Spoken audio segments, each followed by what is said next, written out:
Well, the bulls are back and running on Wall Street. It's nice to get back to some earnings news for a change. Of course, we had Netflix come in with a really big number last night and shoot to all-time highs from a stock perspective here today. We also had the Dow Jones being helped out by United Healthcare. And then, of course, we're going to have a slew of other earnings coming up here, not only just tonight, but in the next couple of weeks as well. So markets did respond favorably to that. The S&P 500 was up over 1%. So, of course, we're back to this nice bullish posture. And we're going to focus on an area that did start to break out a little bit today that has been a bit of a laggard over the last year or so for our trade application example on the day. So with that, let's go ahead and get started. Welcome to the Market Outlook video. I'm your host, Brandon Van Zee. It's April 17th, 2018. If you're new to these videos, we want to welcome you aboard. Thanks for checking this out.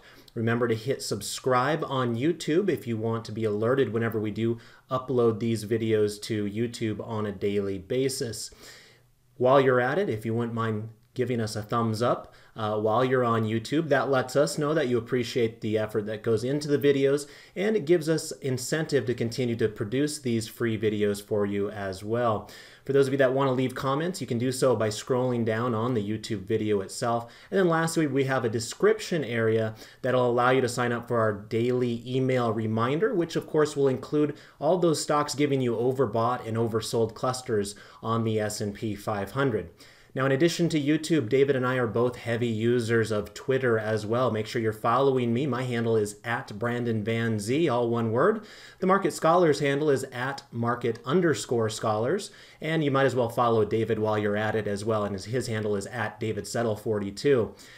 We always have our Market Outlook tweet pinned to the top of our timeline, so if you wouldn't mind giving us a like and a retweet there as well, that would be wonderful. Generally shooting for about 100 likes if we can get it in order to kind of justify doing these videos on a daily basis. So if you guys get value out of these, I'd encourage you to do that as well. We also have a robust Facebook group. You can see the web address on the screen in front of you. Feel free to join that if you do participate on Facebook and continue some of these market-related discussions beyond these videos that David and I do for you nightly. All right, so with that, let's go ahead and tackle some analysis on the markets themselves. As you can see, I've got the S&P 500 pulled up here. We were up over 1% today. Now remember, that's an outsized day. We've had a lot of 1% days so far in 2018, especially in comparison to 2017. In fact, I don't know this to be a fact, but I wouldn't be surprised if somebody told me that we've had more 1% either up or down days so far in 2018 than we did in the entire year of 2017. And of course, we're only in April at this point. So it's been a more volatile year without a doubt. But the good news is the bulls are not willing to let go of this market quite yet. They've had some tests without a doubt from the bears, but the bulls continue to find some resolve and pick themselves up and carry forward. You can see on the chart in front of us here, we do have that double bottom still in effect. The first part of that double bottom was back here in the first week of February, right around this time period. And then, of course, we retested those lows right here in the first week of April. So we've had a really nice run since then. And as a reminder, this chart setup that you're looking at here is a 3-month daily candle chart. So you can always see that time frame up in the upper left if you need to remind yourself of that. And this little widget right here, this label is a total return label that'll include any dividend payments as well. In this particular case, it's not really a big deal since SPX doesn't pay a dividend. Of course, SPY would. So just be aware that that total label will include dividend payments as well. But this particular color background right here will signify whether we would be considered to have a bullish or a bearish posture using the intermediate time frame right now. And so as you can see, for the last 3 or 4 days or so, we've been shaded in this light green background right here, telling us that we do have a bullish posture. Now, if you ever needed to check that with your own 2 eyes, you can come down here, take a look at that green line down here, and you can see that it's now trending nicely higher right there. The reason that it's light green the way that it is right there is because it hasn't gone up and through the 50 percentile area of that oscillator quite yet.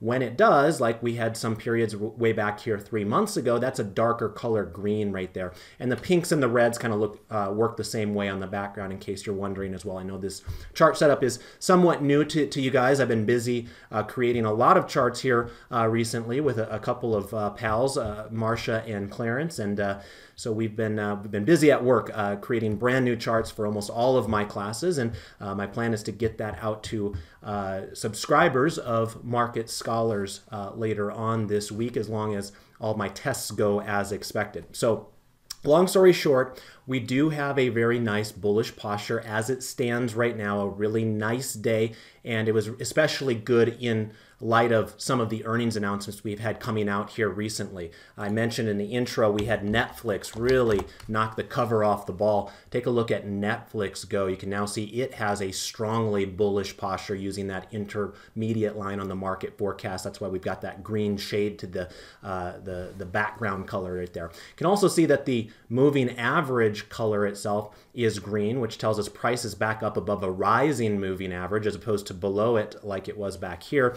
when it was shaded in yellow. And you can also see we had a massive volume day here. When you see the volume bar like this where it's more green than red, that is a reminder that the bulls mostly won the day from a big options perspective. If you do see those black arrows in my volume candles down below, it just signifies that we've had a above average sized day when it comes to volume. And of course, the idea or the thought process there is that if volume was really robust, it could very well be institutions getting involved in the name as opposed to your mom and pop retail investors there. So Netflix really breaking out in a big way. And then the other one that I mentioned was United Healthcare, UNH. And you can see here, UNH has not had as robust of an up move over the last 3 months, but it was sure a nice reaction to their earnings here. You can see that UNH is the United Healthcare, of course, the big health insurance company, up 3.5% after their earnings announcement here today. And again, we've got that nice dark green background color there, signifying that we have a strongly bullish posture using that intermediate line on the market forecast tool. We also now have that green tail of the moving average helping us along as well. Now this one doesn't look quite as good. Remember, Netflix was all-time highs. This one is going to have some resistance, some potential sellers that are going to be stepping up to the plate here in about the 245 area. At least that's where they kind of beat up the bulls last time around. So be on the lookout for that, but it is a good start and heading in that right direction. Again, we had that pretty big volume day down below there as well, but maybe not quite as big of a winner for the bulls compared to the bears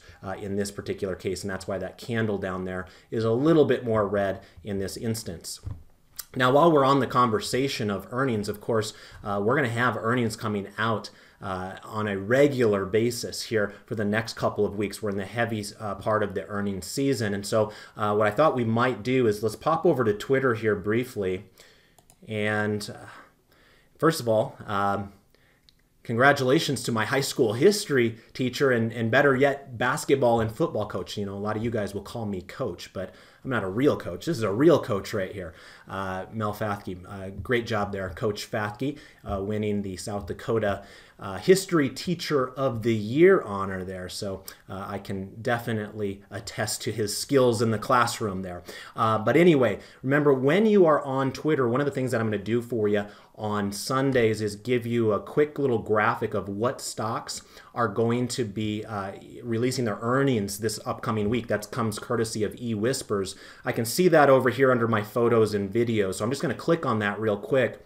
And here you would have seen, like last night, you would have seen Netflix came out with their earnings and so on and so forth. This morning we had Goldman Sachs coming out with earnings. Well, now it's Tuesday afternoon. I'm recording this after the market's over.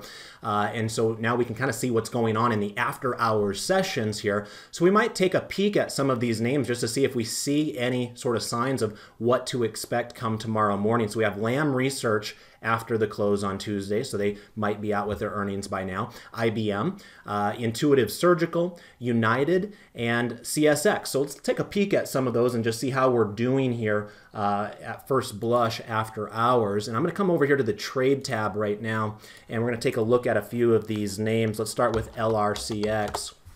And you can see that LRCX, I'm going to zoom in kind of just on that gray area right there. That signifies the after hours trading on my platform setup here. You can see that LRCX is actually down after hours here right now. It closed the regular session at 212. It's down at about 207, 208 right now. So not a very good reaction to earnings for LRCX. Let's take a peek at IBM while we're at it. IBM, another loser after hours. You can see IBM closed the regular session at about 161, and you can see that the bid is currently about 152. So losing about $8 per share in the after hours session. That's a fairly significant pullback for IBM. Intuitive Surgical, ISRG, of course, the makers of the Da Vinci robotic surgical equipment that is kind of changing hospitals as we know them. Notice that Intuitive Surgical having a really nice bounce higher after hours. They closed the regular session at $435. They are now trading up there at about 460 bucks. So that's a real nice $25 per share gain in the after hours session for Intuitive Surgical. We'll see if that holds up for tomorrow morning. A couple of the others that were reporting here after the bell, we had United Continental. Of course, the big airline company did hear some tragic news from the Southwest Airlines situation here today with that emergency stop in Philadelphia. So thoughts and prayers go out to the families of those involved in that. But with United Continental here, they reported their earnings after hours tonight. And you can see that they closed the regular session at a 67.34, and they climbed all the way up here to about $69 at the current level. So a little bit of upward movement there for that airline taking off, so to speak. And of course, CSX, big railroad company here in the United States. And you can see that it's been a volatile session for this particular company after hours, but you can see that we closed at about 56.57 at the close of the regular session, and we're trading just a hair below 59 right now. So that should be a nice upward boost to the transportation stocks starting tomorrow morning. So keep that in the back of your mind as a potential theme, because we had both United Continental and CSX helping those transport stocks kind of levitate a little bit higher here, but some of those technology names may be a little bit less exciting with Lam Research and IBM not really pulling their end of the bargain there. So let's go back and do some more analysis on the charts now, and I'm going to go ahead and pop on over here to our next 4 grid. And this is just going to be a 4 grid to see the 4 main indices here in the United States, the 4 ones being the S&P 500, which is a chart in the upper left. We've got the Dow Jones in the upper right. We've got the NASDAQ Composite in the lower left and the Russell 2000 in the lower right. You can see in all 4 of the cases we have green background, signifying that we do have a bullish posture using the green intermediate term line on the market forecast tool itself. Notice that if you were to try to look at some of the differences in these charts, because there will occasionally be differences depending on what's happening from an economic perspective, you will notice that the Russell 2000 here has that green tip on that moving average, which signifies prices above that rising moving average. And you can see that's the only chart that shows that at this point. These other ones are getting geared up for that, but it just shows that the Russell 2000 right now might be viewed as a leader within the stock market itself. We do have prices above falling moving averages in the other cases, which is why we have those yellow tips of those particular moving averages. But the good news is, if you believe price is king, we are seeing robust price action at this point. Now, that doesn't change the fact that we're still in a sideways market and have been for the last couple of months. We'd really want to see some breakouts above all-time highs for the Russell 2000. That's going to take us back over here to about 1615. And you can see we've got some work to do on that count. So we're not home free quite yet, but it is good to see some of the support the bulls are lending this market right now. If we take a look at, whoops, hang on just a second. Let's go to this chart. Our next chart setup, this is our 3 green arrows chart setup, and when we see the background color is green in these cases, it just means we have 3 green arrows using the technical indicators of the 30-period moving average, the MACD, and the stochastics. In all of these cases, across all 4 of these charts, we do have bullish conditions. So again, that's a strong sign that at least there's some interest from bulls in this market and participating on the upside, which is a good relief compared to some of the markets we've seen in recent months where it felt a little chaotic at times. So we're maybe getting a little bit of a support here back to the markets. Let's now take a look at our weekly candle chart. Now remember, all the charts we've looked at up until this point have been 3-month charts. These are 3-year charts, and each one of these candles represents 1 week in time.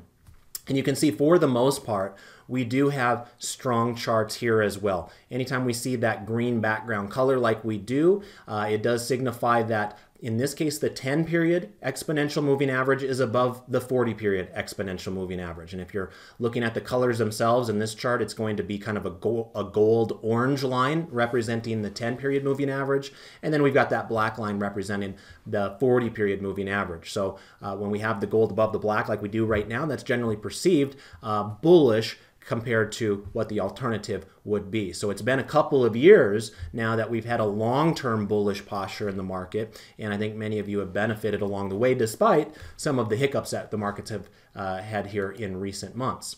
Let's now take a peek at our sectors 12 grid. And for this, remember, I do have to kill that camera feed so that way you guys can see every inch of my screen here. And in the upper left, we do have the S&P 500. Of course, nice green background color there, signifying the fact that we do have a bullish posture using that intermediate term line on the market forecast on the market itself right now. The 11 charts that follow the S&P 500 are the 11 sectors that make up the S&P 500, and I'm sure most of your eyes are drifting towards this lone pink chart off to the right here. That is your financials. Interestingly enough, the financials are the laggards of the market right now. That is a bit of a surprise considering what a lot of people saw out of interest rates earlier this year, but we are starting to see some of those interest rate sensitive areas starting to look a little bit better all of a sudden again. Take a look down below these final 2 charts here. We have the utilities sector along with the real estate sector, which are both very interest rate sensitive. Typically, they do better when interest rates are falling, and they do worse when interest rates are rising. So we've seen some 3 straight good-looking candles out of those 2 charts down there at the bottom. On the other hand, you look at the financials, remember, they're kind of the opposite. A lot of times financials, when you're talking about banks and brokers, they want higher interest rates. Well, in this case, you can see that's part of the reason they're lagging right now. So keep that in the back of your mind with the utilities there. That will kind of be talked about a little bit later on when we go into our trade application idea. But before we do that, let's go ahead and pop on over here to our next 12 grid, which will be the foreign markets 12 grid. And here we've got a select group of 12 different foreign country ETFs. So now these are stocks, they're not bonds, but for instance, up at the top, we've got the BRIC nations, Brazil, Russia, India, and China. And so those are the stock markets represented by those various countries. You can see that as it stands right now, we almost had a clean sweep here for the bulls, but Brazil and China remain holdouts at this particular point. One thing I will point out, however, is if you look at Brazil, that's your chart in your upper left right there. Notice we do have a couple of those little dots. Those are green colored dots that you see right there. In fact, let me do this. I'm going to right click and I'm going to go to maximize cell so that way you guys can see this one chart blown up on the whole screen here. And whenever we get these green dots on the chart, those are plotted whenever we get cluster signals using the market forecast. So you can see down below, those 3 colored lines, in this case the red, the blue, and the green, all close below that lower reversal zone on the same day. Now some of you are noticing this dotted orange line on the plot here as well. That is your market sentiment line. Remember, we don't talk a lot about that in this particular video. It's for really longer term investing. But for those of you that like that, this is one way where you can kind of plot that all within one significant indicator there. But when we're looking at cluster signals, we're really just looking at the 3 main lines of the market forecast, which again are the red, the blue, and the green. So on this day right here, we had all of them close in the lower reversal zone. We had that once again right over here when they all close in the lower reversal zone. Notice that we had a bit of a double bottom that's attempting to be formed in that area right there. So who knows, maybe this turns into a bit of a W pattern right here. You can kind of see the makings of that. There's that left-hand side, but there's that middle peak. then hopefully we get a nice rise on the right-hand side and then we have a nice little reversion to the mean off of that bullish cluster. Remember, some of you are going to call that an oversold cluster. You can really call it either or, but the point being the stock, in this case, the ETF, has been beat up so bad that a reversion to the mean is a little bit more likely than it would have been otherwise. All right, so let's go ahead and do our final 12 grid analysis now, which will be on the intermarket analysis. Remember, these are going to be things that are not necessarily stock oriented. So you're always going to have a mixed bag here compared to what we see in the stock world, where a lot of times things in the stock world are mostly correlated with one another. Here we've got things like commodities and interest rates and volatility that can be in all different directions. So as it stands here, a couple of the big movers here today, of course, volatility was down significantly today. The VIX was down about 8%. Again, that makes sense, right? If the stock market is up like it was today, then typically volatility decreases on those types of days. So that's not necessarily an outsized move of any site. One thing I did want to point out, though, you can see that the U.S. Treasury yields, that's your second chart on the top there. As it stands right now, we had a nice pullback in yields today. And again, that's supporting your utilities and your real estate investment trusts on a day like today. So interest rates did pull back by 0.64%. Remember, the opposite effect of that is the chart directly below it, which is the U.S. government long-term bonds.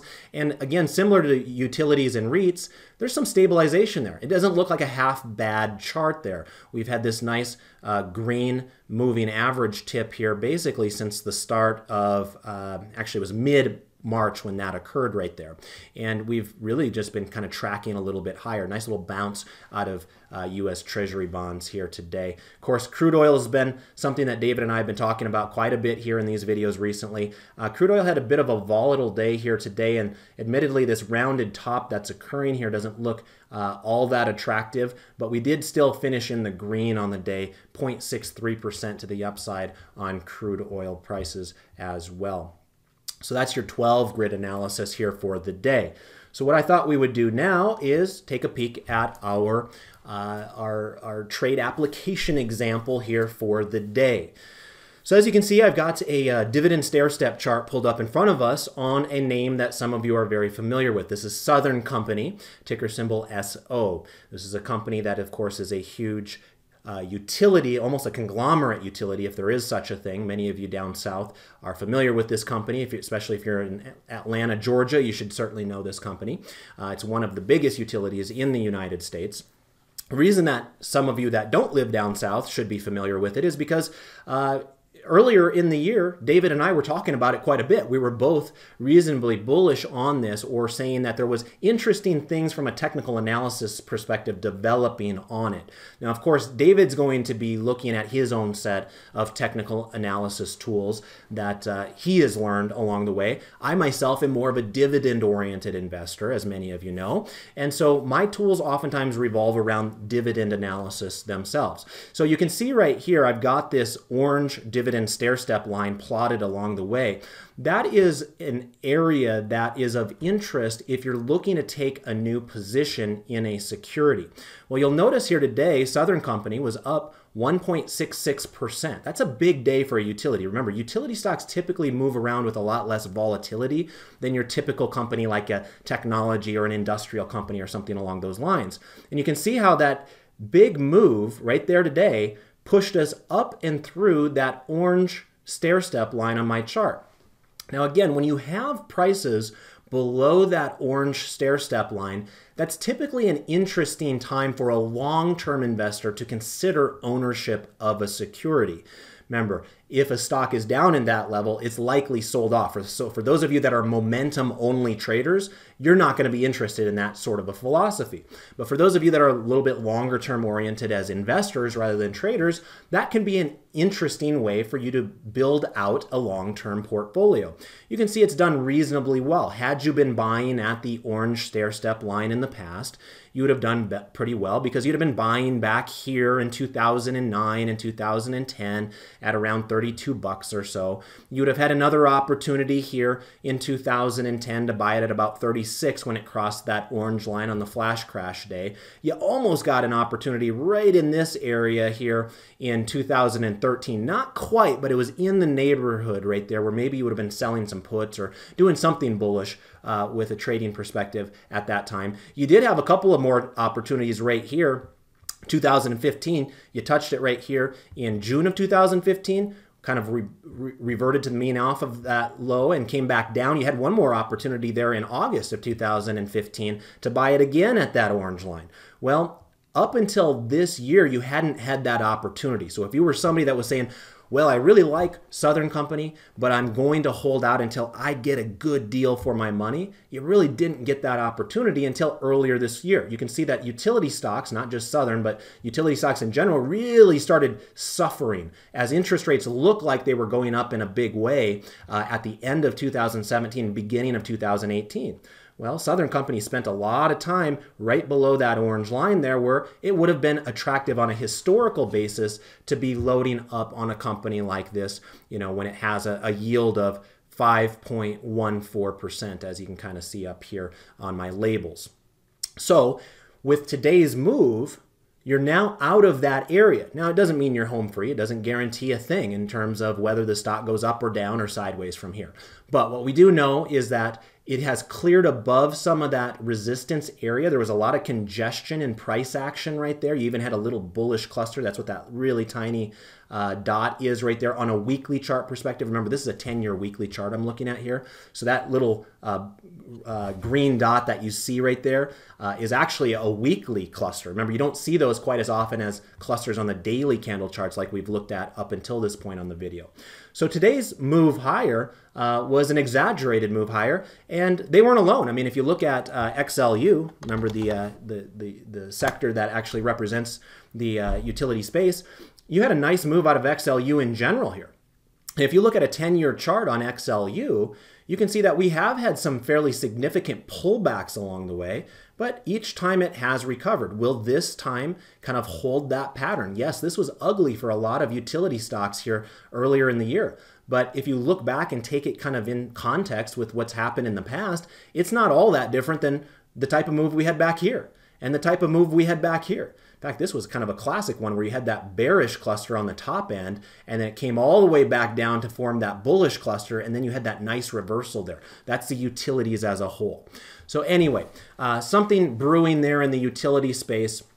And while we did some trade examples on Southern earlier in the year, those have now expired, and so it's an opportunity to maybe do another one. So I thought what we would do is come on over here to the trade tab. I've got SO pulled up on my trade grid here using the Thinkorswim Paper Money platform. And I've got the May contracts pulled up with 31 days until expiration. And I'm going to look for a delta close to 30. In this case, and remember, we're on the put side of the equation. We're going to be looking at selling a put here, which again is a bullish strategy. It's a way for us to potentially buy a stock at a cheaper price. So if we look for a 30 delta, we found one here with the 25 delta. You can see the bid is 40 cents, the ask is 48 cents. It's a little bit wide, but remember that's fairly typical for utility companies because not a lot of people trade options on utility companies. They typically don't have a tremendous amount of volatility. So you have to keep that in the back of your mind. This is probably not the right company to do an iron condor on as an example, but selling just one leg in a sold put opportunity I think is feasible here.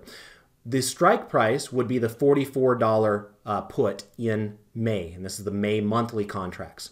Now we're going to try to get filled right there in the middle at 44 cents. I think we should have a decent chance of doing that, and that would be exactly 1% of our strike price, which for those of you that were in my class earlier today, you know that's one of the things that I look for when we're selling naked puts. So anyway, that's what we're going to do in tonight's trade application example. I'm just going to click on the bid price in this case, which loads up our paper trade down below. I'm going to pump this up to just 2 contracts rather than just one. So we have a -2 right there. Now remember, we have to be willing to buy this at 44. There is no guarantee in this. So the stock could easily fall. If it falls below 44 between now and May 31st, we have to be willing to be a buyer of 200 shares of this at 44 bucks. So there'd be a capital outlay of about $8,800. But in this case, I am going to change the limit price to 44 cents right there. And I'm actually going to change this to a good till cancel order as well, just in case it doesn't get filled first thing tomorrow. So with that, I'm going to click on confirm and send and review it one last time. Everything looks good there. We'll send that in and see how we do.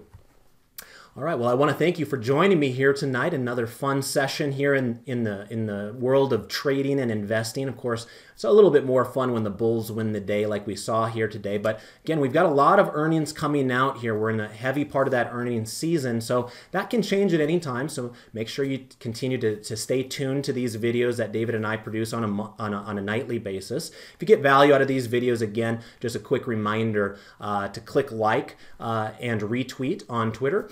And we always try to get at least 100 likes from that perspective. And if you wouldn't mind clicking the thumbs up on YouTube, that would be very helpful to us as well. So with that, I want to wish you all the best with your trades and your investments. David will be back with you tomorrow, and then I'll be back with you on Thursday, and I'll look forward to that. Have a great night, everybody. Take care. Bye-bye.